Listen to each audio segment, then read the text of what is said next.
va ensemble continuer sur le thème de toujours résister, mais la série c'est sur ne donnons pas accès au diable. Ne donnons pas accès au diable. Parce que parfois, à cause de nos attitudes, eh bien, nous pouvons laisser donner accès.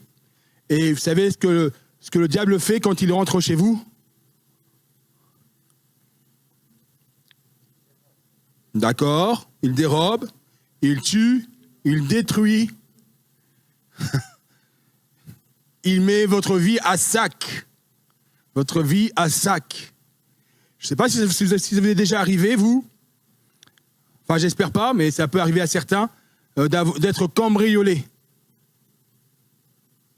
Ça vous est arrivé ? Ça ne nous est pas arrivé, mais chez mes beaux-parents, c'est arrivé un jour où ils étaient encore, eux, en vacances. Nous rentrions juste avant eux dans leur maison. 2 jours, 3 jours, je ne sais plus. Ouais, oui, mais la première fois, nous, on était là. C'est pour ça que c'était... Et quand on a ouvert la porte, tout était par terre. La maison était sans dessus, dessous. Les tiroirs ouverts, tout vidé. Et c'est l'image même de ce que le diable veut faire dans ta vie. Il veut rentrer et il veut mettre tout le désordre partout. Vider, renverser, détruire, casser, retirer ce qui a pour toi le plus de valeur. Mais nous, enfants de Dieu, on ne veut pas lui laisser accès. Parfois, malheureusement, eh bien, certaines attitudes font qu'on lui laisse accès. Et la dernière fois, nous avions vu ensemble la colère. La colère est un accès qu'on donne. Que quand on est en colère, on a rarement envie de bénir ceux qui nous ont mis en colère. Si, vous, c'est comme ça ? Quand vous mettez en colère, je me mets en colère, sois béni. Non, c'est rare, hein, c'est rare. Je me mets en colère, je ne bénis pas. Même si je pense que ma colère est juste, nous devons veiller à ne pas pécher. Un deuxième élément, d'ailleurs, qui souvent est issu de la colère. Je rappelle que ceux qui veulent avoir les notes, suivre les notes, toujours sur Church Center, il y a les notes qui sont à votre disposition. Vous pouvez remplir, il y a des blancs, ça fait quand même un petit jeu. En espérant que je redonne les réponses aux blancs, mais sinon, vous pouvez avoir les réponses. C'est peut-être un élément, je pense qu'on le sous-estime.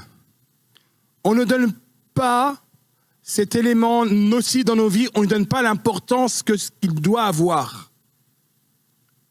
Et malheureusement, parce qu'on ne lui donne pas l'importance qu'il doit avoir, on laisse des accès. On va lire ensemble quelques passages dans l'Évangile selon Marc, au chapitre 11, les versets 25 et 26. Et lorsque vous êtes debout pour prier, si vous avez quelque chose contre quelqu'un, pardonnez-lui, écoutez bien, afin que votre Père Céleste vous pardonne aussi vos fautes. Verset 26, mais si vous ne pardonnez pas, c'est quand même si vous ne pardonnez pas, votre Père Céleste ne vous pardonnera pas non plus de vos fautes. Est-ce que vous réalisez l'importance du manque de pardon? Quand vous ne pardonnez pas, les conséquences que ça va avoir. Et vous savez, dans la doctrine, dans la théologie, la doctrine biblique, il ne faut pas simplement s'appuyer sur un verset, mais voir s'il y a d'autres versets qui viennent corroborer un peu ce qui est dit là. Alors Matthieu chapitre 6, au verset 12, Matthieu chapitre 6, verset 12, pardonne-nous nos offenses, comme nous aussi, nous pardonnons à ceux qui nous ont offensés. On a à peu près la même idée, là. Vous connaissez cette prière que certains connaissent par cœur. Pardonne-nous nos offenses comme, j'aime bien dire, à la hauteur de ce que nous sommes capables de pardonner aux autres. Là, c'est mon interprétation. Ça veut dire que, Seigneur, pardonne-moi autant que ce que je pardonne aux autres. Ça veut dire que si tu ne pardonnes pas aux autres, Dieu ne te pardonne pas non plus. Est-ce que ça commence à vous parler un peu, ça? Matthieu, chapitre 18, les versets 32 à 35. Alors, le maître fit appeler ce serviteur et lui dit, « Méchant serviteur, je t'avais remis en entier ta dette parce que tu m'en avais supplié. Ne devais-tu pas, toi aussi, avoir pitié de ton compagnon comme j'ai eu pitié de toi ?» Et son maître irrité le livra au bourreau jusqu'à ce qu'il ait payé tout ce qu'il devait. C'est ainsi que mon Père Céleste vous traitera si chacun de vous ne pardonne pas à son frère de tout son cœur. Le Seigneur, qui nous a pardonné de tous nos péchés au prix du sacrifice de son Fils bien-aimé, attache la plus haute importance à ce que nous aussi, nous pardonnions à tous ceux qui nous ont offensés.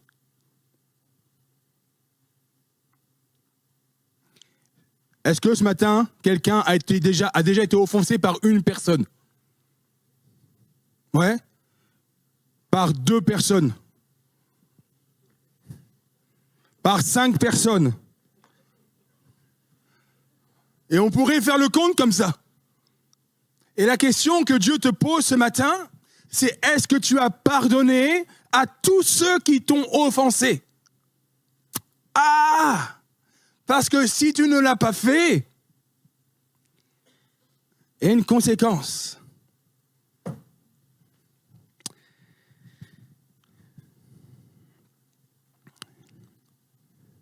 Le pardon, c'est pas un sentiment.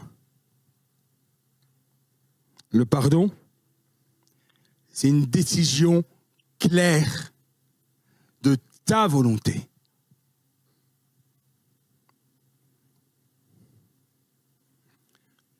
Si Dieu te remet sur le dos le fardeau de tous tes péchés, penses-tu que tu pourras lui payer cette dette? Tu ne pourras pas. Tu ne pourras pas lui payer cette dette, ça sera impossible. Ça veut dire que le salut est en jeu. Et vous comprenez que ce qui peut donner accès au diable, ton salut, là, il est en jeu.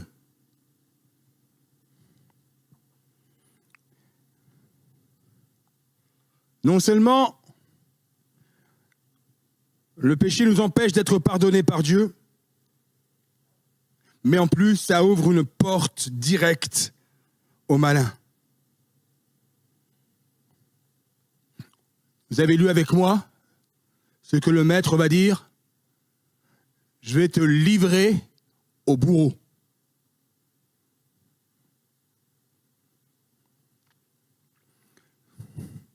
Nous, on aime bien l'évangile du tout amour. Quoi que je fasse, Dieu est amour et Dieu me sauvera. Mais Jésus est clair. Il n'est pas question là de l'ancienne alliance. Il n'est pas question de la loi de Moïse et de la loi de l'Ancien Testament. Il est question de l'évangile, de la bonne nouvelle. Et la bonne nouvelle, c'est que Dieu te pardonne tous tes péchés. Et ça devient une mauvaise nouvelle si toi, tu ne pardonnes pas aux autres. Tu laisses un accès. Est-ce que c'est possible que nous soyons livrés au bourreau? Est-ce que c'est possible? Est-ce qu'on a déjà vu ça dans la Bible? Il y a un exemple avec Paul. une personne qu'il va livrer, je l'ai livré à Satan afin que son âme puisse, si possible, soit sauvée. Donc, ça ne se fait pas tous les jours. Paul ne l'a pas fait à tout le monde. Mais même parfois, des moments où eh bien, on est entre les mains des bourreaux. Pourquoi ? Parce que nous n'avons pas voulu pardonner. Je différencie ne pas vouloir et ne pas réussir.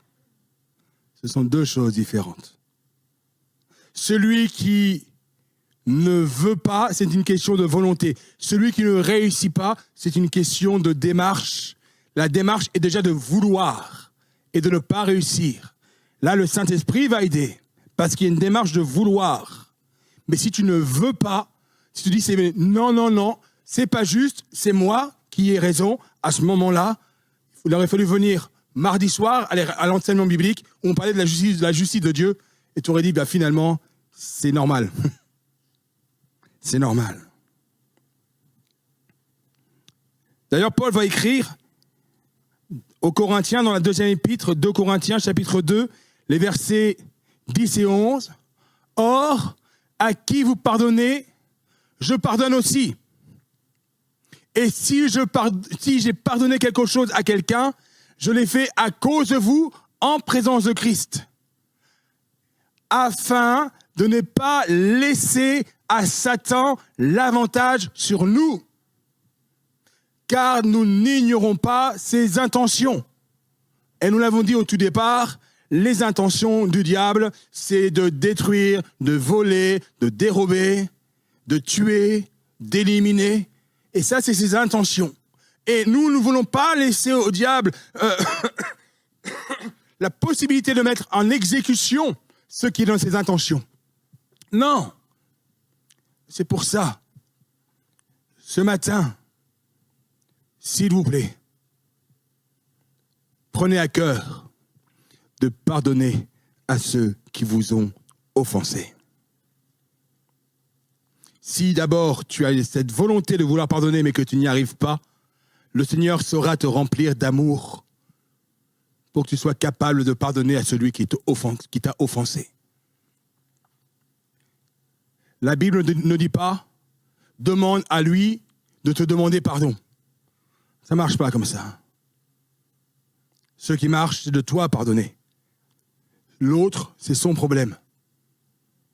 Mais toi, apprends à pardonner. Est-ce que c'est facile ?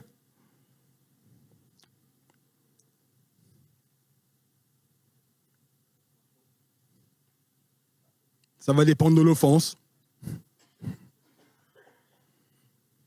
Si c'est parce qu'il vous a grillé la priorité à droite, ça va. Ça va, ça se pardonne quand même. Non ? Oui ? Bon. Par contre, je vais prendre un cas extrême.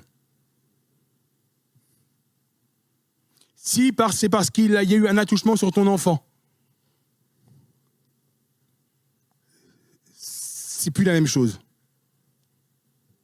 C'est plus la même chose. Et pourtant.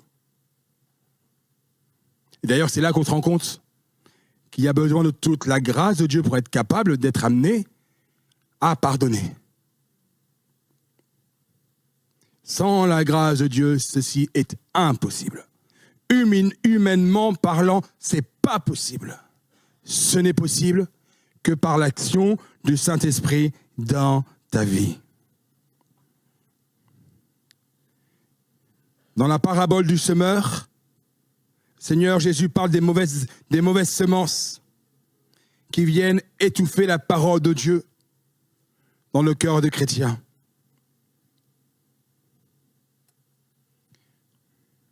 Et le manque de pardon, c'est une mauvaise semence. Et dans la parabole, cette semence, elle vient étouffer la bonne semence. Ce que tu as reçu de Dieu dans ta vie, ce que tu as reçu dans ton cœur, quelque chose de merveilleux, de glorieux. Est-ce que ce matin, tu réalises que ce que Dieu a mis dans ton cœur, c'est quelque chose de glorieux? Mais si tu laisses ces mauvaises semences, si tu n'arraches pas ces mauvaises herbes jusqu'à leurs racines, elles vont finir par étouffer les choses merveilleuses que Dieu a mis en toi. Et ce matin, au milieu de nous, je ressens qu'il y a des personnes qui ont laissé étouffer les choses que Dieu avait placées dans leur vie, dans leur cœur. Parce qu'il y a eu des mauvaises semences. Des choses qu'on a laissées pousser. Des choses qu'on n'a pas déracinées. Des choses qu'on a laissées prospérer. Et on a vu notre vie spirituelle, elle, s'amenuiser au fil du temps. Et ce matin, l'Esprit de Dieu veut que tu viennes arracher ces choses.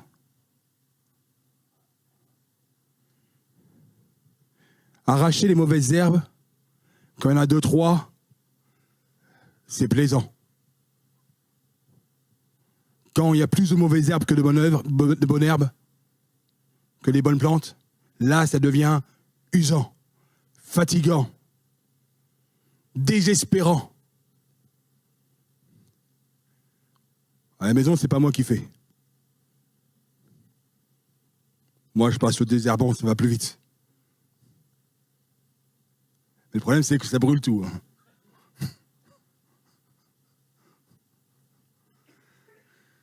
Ce matin, le Seigneur ne veut pas tout brûler dans ta vie.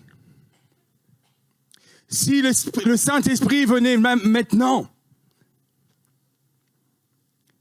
et que la pureté de Dieu, la gloire de Dieu venait visiter ton cœur ce matin, tout serait brûlé.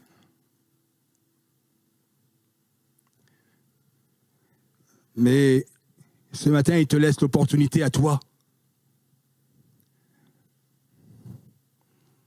de manifester ta volonté, d'arracher cette mauvaise herbe du manque de pardon.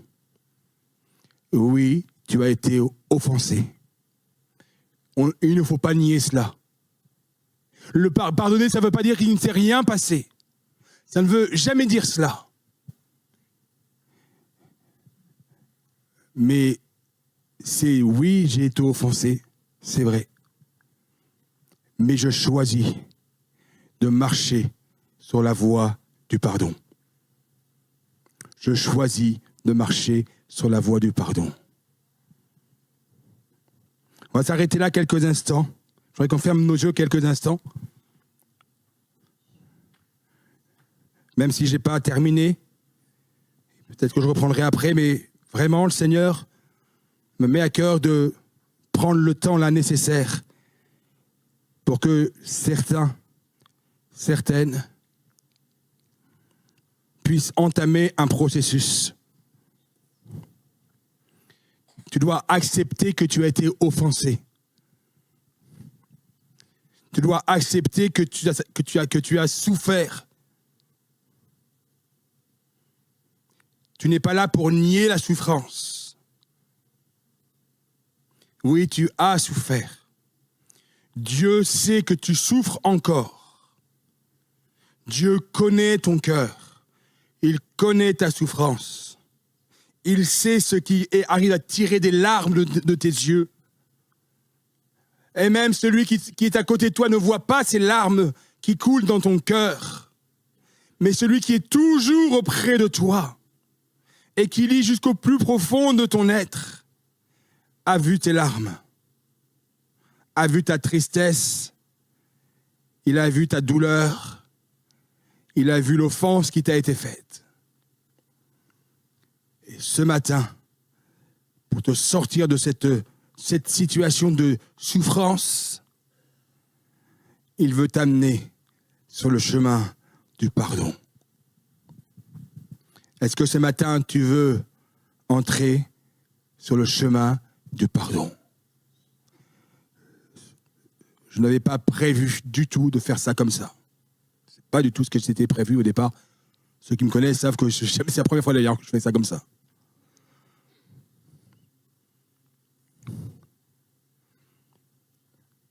Si tu veux marcher, entamer, initier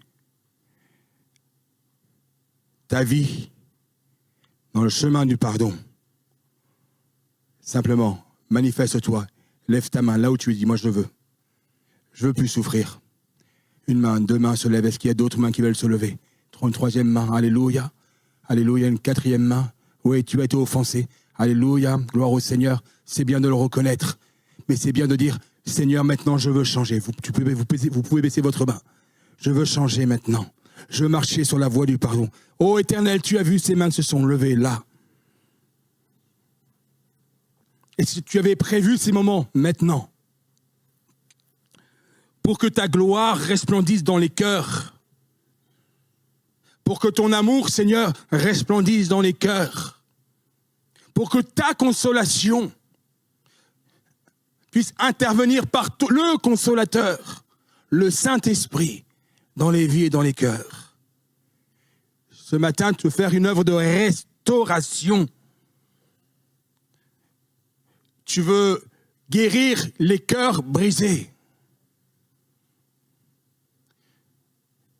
Et pour cela, tu nous demandes de pardonner. Mais tu nous connais, Seigneur. Tu sais que pour nous, c'est difficile. Tu sais que pour notre nature charnelle, c'est difficile. Et dans certains cas, même impossible.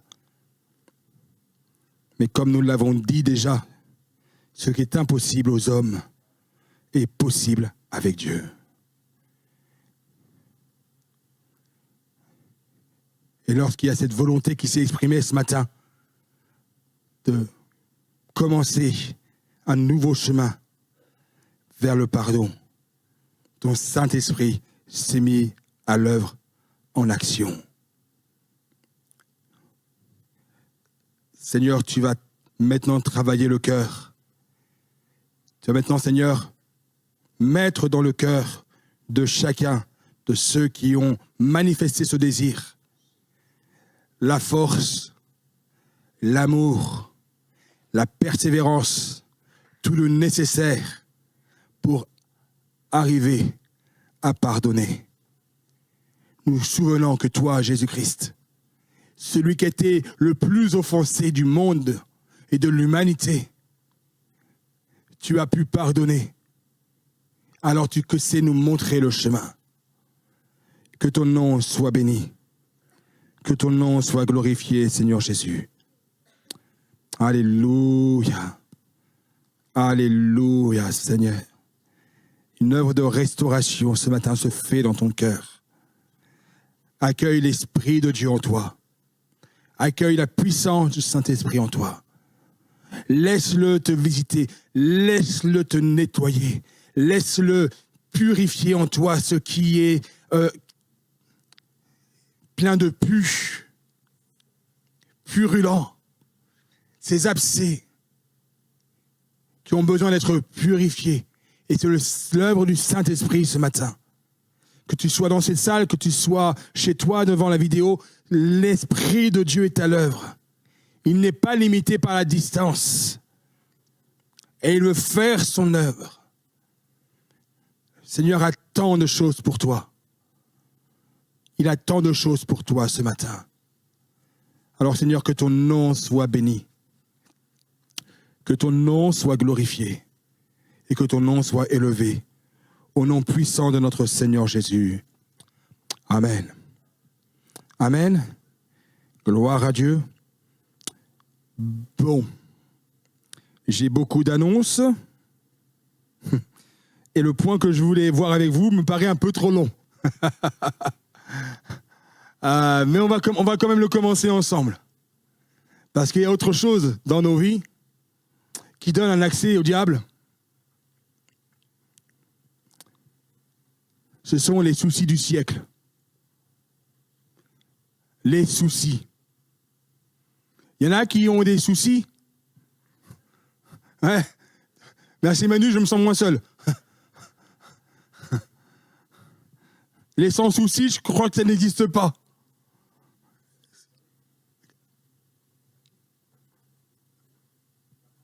Ah oui, la fanfare, elle est sans soucis. Oui, oui. Ouais, mais alors, pris individuellement, je suis pas sûr. Alors, les soucis,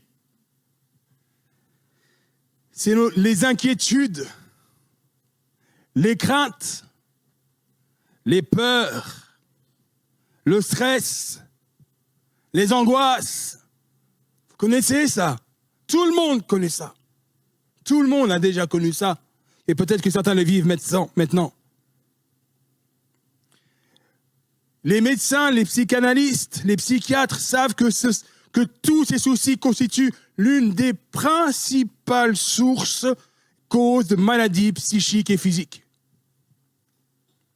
Parfois, vous avez mal quelque part dans votre corps, et pourtant tout va bien. Et le médecin vous dit, mais c'est le stress. Comment le stress peut me faire mal? Oui, le stress, les angoisses, tout ça, les peurs, les craintes, les inquiétudes, les soucis, les inquiétudes du monde viennent parasiter la foi en Dieu.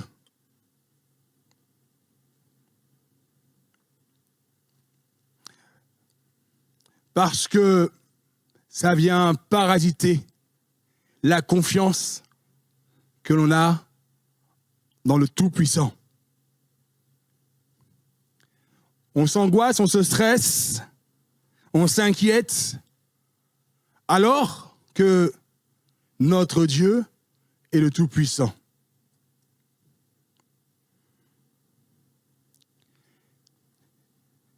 Vous avez déjà vécu ces moments de foi particuliers, ces moments particuliers de foi, plutôt, ces moments particuliers de foi, où vous vous sentez invincible. Vous sortez, vous êtes dans le hall de l'église, vous êtes invincible. Et puis vous mettez un pied dehors, et les soucis, pouf, fini. Mais la foi qui était là un pas derrière n'est plus là un pas après. Pourquoi? À cause des soucis.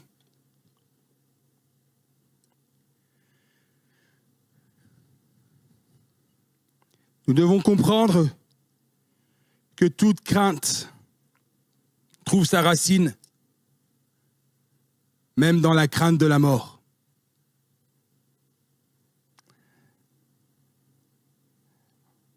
L'Épître aux Hébreux, au chapitre 2, versets 14 et 15,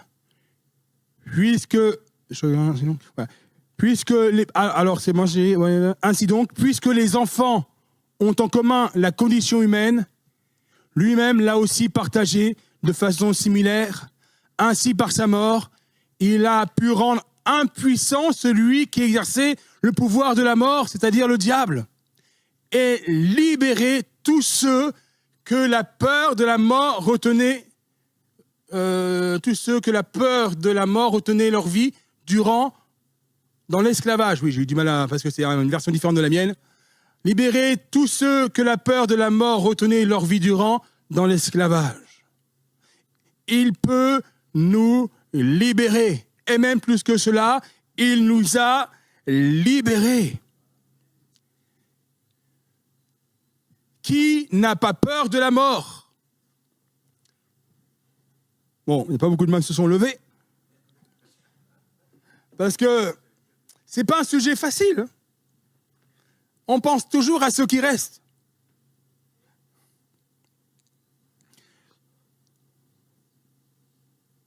On doit comprendre que si tu as remis ta vie entre les mains du Seigneur Jésus, il t'a libéré de toute crainte de la mort et de tout jugement, parce que c'est lui qui a payé le prix. Il a payé le prix. On va lire dans l'évangile selon Matthieu, au chapitre 6, les versets 25 à 34. C'est pourquoi je vous dis, c'est pas moi qui dis, c'est la Bible, hein, d'accord? Ne vous inquiétez pas de ce que vous mangerez et boirez pour vivre, ni ce dont vous habillerez votre corps. La vie n'est-elle pas plus que la nourriture et le corps plus que le vêtement? Regardez les oiseaux du ciel. Ils ne sèment pas, ils ne moissonnent pas, ils n'amassent rien dans les greniers. Et votre Père céleste les nourrit. Ne valez-vous pas beaucoup plus qu'eux? Qui de vous, par ses inquiétudes, peut ajouter un instant à la durée de sa vie? C'est vrai ça, non? C'est vrai. Vous posez-vous la question. Ça sert à quoi de s'inquiéter? Et pourquoi vous inquiétez au sujet du vêtement? Étudiez comment poussent les plus belles fleurs des champs. Elles ne travaillent pas. Alors, ce n'est pas un encouragement de ne pas travailler. Hein. Elles ne tissent pas. Enfin, parce qu'il y a d'autres versets qui viennent. Voilà. Dieu habille ainsi. Cependant, je vous dis que Salomon lui-même, Salomon quand même, dans toute sa gloire, n'a pas eu d'aussi belle tenue que l'une d'elles. Dieu habille ainsi l'herbe des champs qui existe aujourd'hui et qui demain sera jetée au feu. Ne le fera-t-il pas bien plus volontiers pour vous, gens de peu de foi? Vous avez marqué ça? Inquiétude, peu de foi. Ne vous inquiétez donc pas et ne dites pas que mangerons-nous, que boirons-nous, avec quoi nous habillerons-nous. En effet, tout cela, ce sont les membres des autres peuples qui le recherchent. Or, votre Père céleste sait que vous en avez besoin. Et conclusion, versets 33 et 34, recherchez d'abord le royaume et la justice de Dieu. Et tout cela, tout ce qu'on vient de dire, tout cela vous sera donné en plus. Ne vous inquiétez donc pas du lendemain, car le lendemain prendra soin de lui-même. À chaque jour suffit sa peine. Est-ce que tu n'as pas assez avec la peine d'aujourd'hui pour t'inquiéter de la peine de demain? Non, il y en a assez pour aujourd'hui. Demain prendra soin de lui-même. Et Dieu prendra soin de toi. Amen. Alléluia. Nous devons garder ça dans nos têtes, dans nos esprits, chaque fois que nous nous inquiétons. On s'inquiète tous. On a tous des moments d'inquiétude. J'ai des moments d'inquiétude. Normal. Parce que j'ai aussi des soucis. Un pasteur, ça a des soucis. Ça a des soucis de pasteur. Mais ça a des soucis comme chacun d'entre nous. Mais je me rappelais ces versets-là. Quand l'angoisse du lendemain peut venir monter à mon cœur, ne t'inquiète pas. Recherche le royaume de Dieu. Et toute chose te sera donnée en plus. En plus. En plus. Le Seigneur va te donner plus. Vous venez de cette histoire, ta main est plus grande que la mienne. Alors Seigneur, c'est ta main, je veux que tu me serves avec ta poignée à toi. Parce que dans la main de Dieu, il y a plus que dans la mienne. Seigneur, je me confie simplement en toi. Alléluia. Alléluia. Que le Seigneur soit béni. Fermez nos yeux quelques instants et remercions le Seigneur pour sa parole. Merci Seigneur.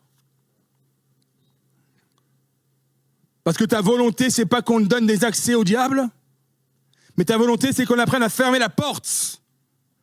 Fermer tous les accès. Et tu nous en donnes la possibilité, la puissance, le pouvoir. au travers de l'œuvre de Christ à la croix. Merci Seigneur pour le pardon que tu nous aides à vivre. Mais merci Seigneur parce que tu es celui qui prend soin de chacun de ses enfants.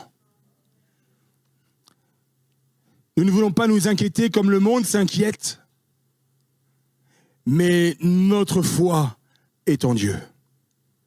Alors que ton nom soit béni, que ton nom soit glorifié, au nom de Jésus. Amen. Amen. Gloire à Dieu. Que Dieu soit béni.